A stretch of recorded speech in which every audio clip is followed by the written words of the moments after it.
ঘড়ির কাঁটা তখন মধ্যরাত পেরিয়ে গেছে। ঢাকার আকাশ বাতাস তখনও নির্বাচনী উত্তেজনায় থমথমে। কোথাও বিজয়ের উল্লাস, আবার কোথাও পিনপতন নীরবতা। ঢাকা ৮ আসন বাংলাদেশের রাজনীতির প্রাণকেন্দ্র, যাকে বলা হয় ভিআইপিদের আসন। সেখানের ফলাফল শোনার জন্য লক্ষ লক্ষ মানুষ অধীর আগ্রহে অপেক্ষা করছে। গণনা কেন্দ্রের বাইরে হাজারো মানুষের ভিড়, ভেতরে চলছে শেষ মুহূর্তের হিসাব নিকাশ। অবশেষে সেই মুহূর্তটি এলো। রিটার্নিং অফিসার যখন মাইক্রোফোনের সামনে দাঁড়ালেন, তখন পুরো মতিঝিল, পল্টন আর শাহজাহানপুর এলাকায় যেন নিঃশ্বাস বন্ধ হওয়ার উপক্রম। ফলাফল ঘোষণা হলো। মাত্র ৩ থেকে ৪ হাজার ভোটের ব্যবধান। খুব সামান্য, নগণ্য এক ব্যবধান, কিন্তু রাজনীতির নিষ্ঠুর ব্যাকরণ বলে এক ভোটের পরাজয়ও পরাজয়। হেরে গেলেন জুলাই বিপ্লবের অগ্নিকণ্ঠ, তারুণ্যের প্রতীক নাসির উদ্দিন পাটোয়ারি। আর বিজয়ের মালা গলায় পড়লেন অভিজ্ঞ রাজনীতিবিদ, এই এলাকার দীর্ঘদিনের চেনা মুখ মির্জা আব্বাস। আপাত দৃষ্টিতে মনে হচ্ছিল এখানেই বুঝি গল্পের সমাপ্তি। একজন অভিজ্ঞতার কাছে তারুণ্যের পরাজয়, একজন টাইকনের কাছে বিপ্লবের হার। সংবাদ মাধ্যমের শিরোনামগুলো যখন নাসির উদ্দিন পাটোয়ারির পরাজয়ের খবর ছাপানোর প্রস্তুতি নিচ্ছে, টিভি চ্যানেলগুলো যখন মির্জা আব্বাসের বিজয় মিছিলের ফুটেজ দেখানোর আয়োজন করছে, ঠিক তখনই রাজনীতির দাবা বোর্ডে ঘটে গেল এক অকল্পনীয়, অভূতপূর্ব চাল। এমন এক চাল যা বদলে দিল সব হিসাব নিকাশ। ব্রেকিং নিউজটি যখন বাতাসে ভাসতে শুরু করলো, তখন অনেকেই প্রথমে বিশ্বাস করতে পারেননি। সংবাদটি ছিল বিদ্যুৎ চমকের মতো। নাসির উদ্দিন পাটোয়ারি সংসদে যাচ্ছেন। হ্যাঁ, আপনি ঠিক শুনেছেন। মির্জা আব্বাস তাকে ভোটের মাঠে ব্যালটের লড়াইয়ে হারিয়েছেন ঠিকই, কিন্তু সংসদের দরজা থেকে তাকে আটকাতে পারেননি। কিন্তু কিভাবে? পরাজিত হয়েও কিভাবে একজন প্রার্থী বিজয়ী বেশে আইনসভার সদস্য হচ্ছেন? এই প্রশ্নের উত্তর খুঁজতে আমাদের তাকাতে হবে জুলাই বিপ্লব পরবর্তী নতুন বাংলাদেশের সংবিধান আর নির্বাচনী কাঠামোর গভীরতম পরিবর্তনের দিকে। এই অসাধ্য সাধন কোনো জাদুর কাঠিতে হয়নি, হয়েছে মেধা ও সিস্টেমের এক অদ্ভুত সংমিশ্রণে।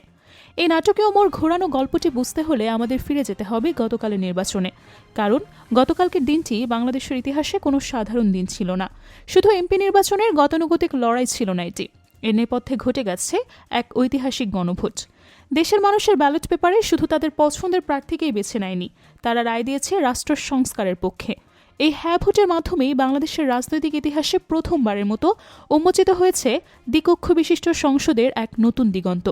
এতদিন আমরা সংসদ বলতে শুধু ৩০০ আসনের সেই চেনা কক্ষটিকে চিনতাম, যেখানে পেশিশক্তি আর অর্থের দাপটি শেষ কথা, যেখানে সংখ্যাগরিষ্ঠতা মানে যা খুশি তাই করার লাইসেন্স। কিন্তু জুলাই চার্টারে স্পষ্ট বলা ছিল, আগামীর বাংলাদেশ হবে ভিন্ন।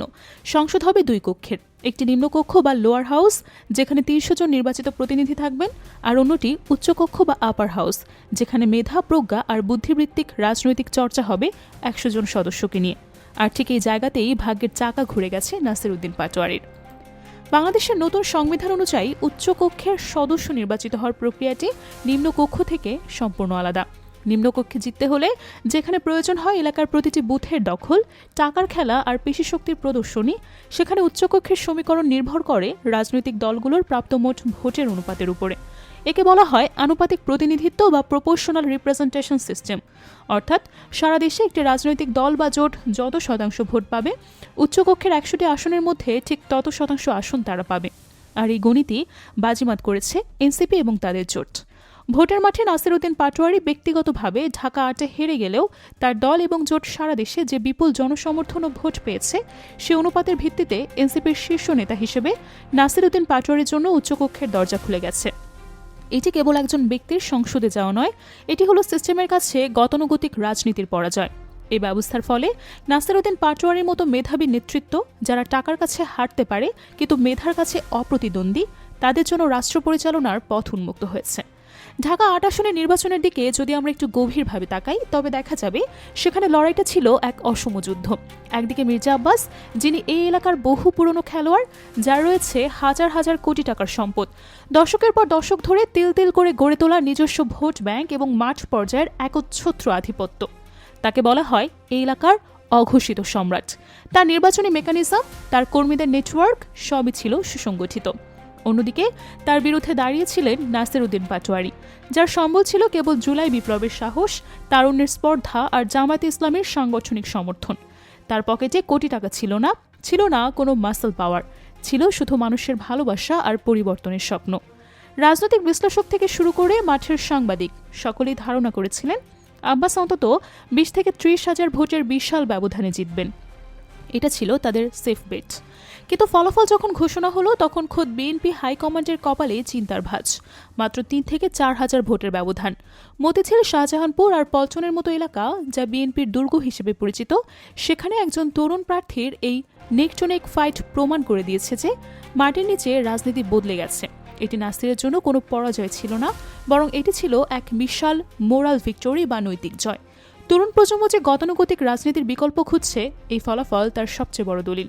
তারা বুঝিয়ে দিয়েছে তারা আর অন্ধভাবে কাউকে সমর্থন করে না। কিন্তু আসল নাটকীয়তা তো তখনও বাকি। যখন সবাই ভাবছিল নাসির উদ্দিন পাটোয়ারি আগামী ৫ বছরের জন্য রাজনীতির মূল স্রোত থেকে ছিটকে গেলেন, ঠিক তখনই সংবিধানে যুক্ত হওয়া নতুন অনুচ্ছেদে তাকে টেনে তুলল অনন্য উচ্চতায়। নিম্নকক্ষে এলাকার রাস্তাঘাট, ড্রেন আর কালভার্ট নিয়ে যখন মির্জা আব্বাস ব্যস্ত থাকবেন, তখন উচ্চকক্ষে বসে রাষ্ট্রের নীতি নির্ধারণ, আইন পর্যালোচনা আর পলিসি মেকিংয়ের গুরু দায়িত্ব পালন করবেন নাসির উদ্দিন পাটোয়ারি। এটি এক অদ্ভুত এবং চমৎকার সমীকরণ। একই এলাকার দুই নেতা, দুজন দুই কক্ষে। একজন সামলাবেন স্থানীয় সমস্যা, অন্যজন সামলাবেন জাতীয় ও আন্তর্জাতিক নীতি। মির্জা আব্বাস তাকে এলাকার সীমানায় আটকালেও জাতীয় সীমানায় আটকাতে ব্যর্থ হয়েছেন। নাসির উদ্দিন পাটোয়ারি সংসদে যাচ্ছেন শুধু একজন সদস্য হিসেবে নয়, বরং জুলাই বিপ্লবের মস্তিষ্ক হিসেবে। তার কাঁধে থাকছে পুলিশ সংস্কার, সংবিধানের গণতান্ত্রিকরণ এবং প্রশাসনিক স্বচ্ছতা নিশ্চিত করার ব্লুপ্রিন্ট বাস্তবায়নের দায়িত্ব। এতদিন সংসদে আমরা দেখেছি গালাগালি, ফাইল ছোড়াছুড়ি আর টেবিল চাপড়ানোর সংস্কৃতি। যুক্তিহীন তর্কের ঝড়ে আসল সমস্যাগুলো ঢাকা পড়ে যেত। কিন্তু উচ্চকক্ষের এই নতুন বিন্যাস ইঙ্গিত দিচ্ছে এবার সংসদে দেখা যাবে মেধা ও যুক্তির এক অভাবনীয় লড়াই। নাসির উদ্দিন পাটোয়ারি সেখানে কথা বলবেন ডেটা নিয়ে, লজিক নিয়ে। তার প্রতিটি বক্তব্যের পেছনে থাকবে গভীর পড়াশোনা আর গবেষণার ছাপ। তবে নাসির উদ্দিন পাটোয়ারি একা নন। উচ্চকক্ষের আসন বন্টনের তালিকাটি দেখলে যে কারো চোখ কপালে উঠতে বাধ্য। এই ১০০টি আসনের মধ্যে প্রাপ্ত ভোটের আনুপাতিক হারে বিএনপি পেতে যাচ্ছে ৪৬টি আসন, আর তাদের ঠিক ঘাড়েই নিঃশ্বাস ফেলছে জামায়াতে ইসলামের নেতৃত্বাধীন জোট। তারা পাচ্ছে ৪০টি আসন, বাকি 10টি আসন ভাগ করে নেবে অন্যান্য ছোট দলগুলো। এই পরিসংখ্যানটি অত্যন্ত গুরুত্বপূর্ণ এবং বাংলাদেশের ভবিষ্যৎ রাজনীতির জন্য এক বিশাল বার্তা। নিম্নকক্ষে বিএনপির একক সংখ্যাগরিষ্ঠতা থাকলেও উচ্চকক্ষে বিএনপি এবং জামায়াত জোটের ব্যবধান মাত্র ২টো আসনের। এর রাজনৈতিক তাৎপর্য সুদূরপ্রসারী। রাষ্ট্রীয় কোনো বড় পলিসি তৈরি বা আইন পাশের ক্ষেত্রে বিএনপি চাইলেই আর একতরফা কিছু করতে পারবে না। তাদের প্রতি মুহূর্তেই জামায়াত জোটের ৪০ জন তুখোড় মেধাবী প্রতিনিধির লজিক, ডেটা এবং যুক্তির মুখোমুখি হতে হবে। উচ্চকক্ষ হতে যাচ্ছে আক্ষরিক অর্থেই হাউস অফ লর্ডস বা মেধাবীদের আখড়া। সেখানে সংখ্যার চেয়ে যুক্তির জোরটাই বেশি হবে। জামায়াত জোট থেকে উচ্চকক্ষে যারা যাচ্ছেন তাদের নামগুলো শুনলে বোঝা যায় আগামী ৫ বছর সংসদ ভবন কতটা উত্তপ্ত জ্ঞানগর্ভ বিতর্কের সাক্ষী হতে যাচ্ছে। প্রথমে যার নাম আসে তিনি হলেন রাজনীতিবিদ, মুক্তিযোদ্ধা কর্নেল অবসরপ্রাপ্ত অলি আহমদ। তার দীর্ঘ সামরিক ও রাজনৈতিক অভিজ্ঞতা, রাষ্ট্রের ক্রান্তিলগ্নে সিদ্ধান্ত নেওয়ার ক্ষমতা এবং প্রশাসনিক দক্ষতা উচ্চকক্ষকে এক অন্য উচ্চতায় নিয়ে যাবে। তিনি যখন কথা বলবেন তখন সেখানে থাকবে ইতিহাসের ওজন এবং অভিজ্ঞতার গভীরতা।